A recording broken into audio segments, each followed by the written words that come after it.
కేంద్ర రాష్ట్ర ప్రభుత్వాల మధ్య రేషన్ వార్ పేదోడిని ఉక్కిరిబిక్కిరి చేస్తోంది. వాటాల లొల్లి ముప్పతిప్పలు పడుతోంది. ఇంతకీ రేషన్ బియ్యం పంపిణీ వెనుకున్న రాజకీయాలేంటి? లబ్ధిదారులు పడుతున్న ఆ అవస్థలేంటి? పేదలకు సన్నబియ్యం అందిస్తున్నామని చెబుతోంది తెలంగాణ సర్కార్. అయితే దేశం మొత్తం రేషన్ బియ్యం ఇచ్చి పేదల కడుపు నింపుతున్నామని కేంద్ర ప్రభుత్వం చెబుతోంది.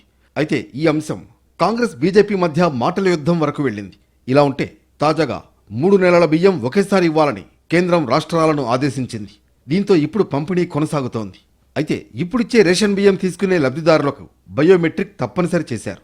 దీంతో 2 ప్రభుత్వాలకు సంబంధించిన పంపిణీ కోసం 6 సార్లు రేషన్ షాపుల చుట్టూ తిరగాల్సి వస్తోంది.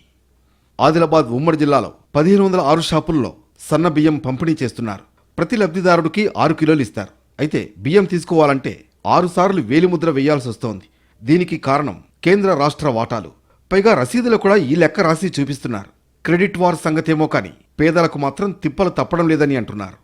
సార్ చాలా టైమ్స్ పడుతుంది సార్. ఇది 3 నెలలకు 3 సార్లు తంబు పెట్టాలి. సెంట్రల్ గవర్నమెంట్ ఒకటి, స్టేట్ గవర్నమెంట్ ఒకటి. సాధారణంగా 3 నెలల సరుకులు ఒకేసారి ఇవ్వాలి. కానీ తమ పథకాలు గ్రౌండ్ లెవెల్కు తీసుకువెళ్లాలన్న ఉద్దేశంతో కొత్త ఆప్షన్లు తెరపైకి ప్రభుత్వాలు తీసుకురావడం వల్ల లబ్ధిదారులకు కొత్త కష్టాలు ఎదురవుతున్నాయి. 6 సార్లు తూకం వేయడం, పదే వేలిముద్రలు తీసుకోవడం, ఒక్కొక్కరికి 20 నిమిషాల సమయం పట్టడం వంటి కారణాలతో పంపిణీ ఆలస్యమవుతోంది. Central government 5 kg rice, state government 1 kg rice, 6 kg ఒక్కొక్క కార్డుకు 3 months బియ్యము ఇవ్వడం వల్ల జూన్ జూలై ఆగస్టు 3 నెలల బియ్యము ఇచ్చడం జరుగుతున్నది.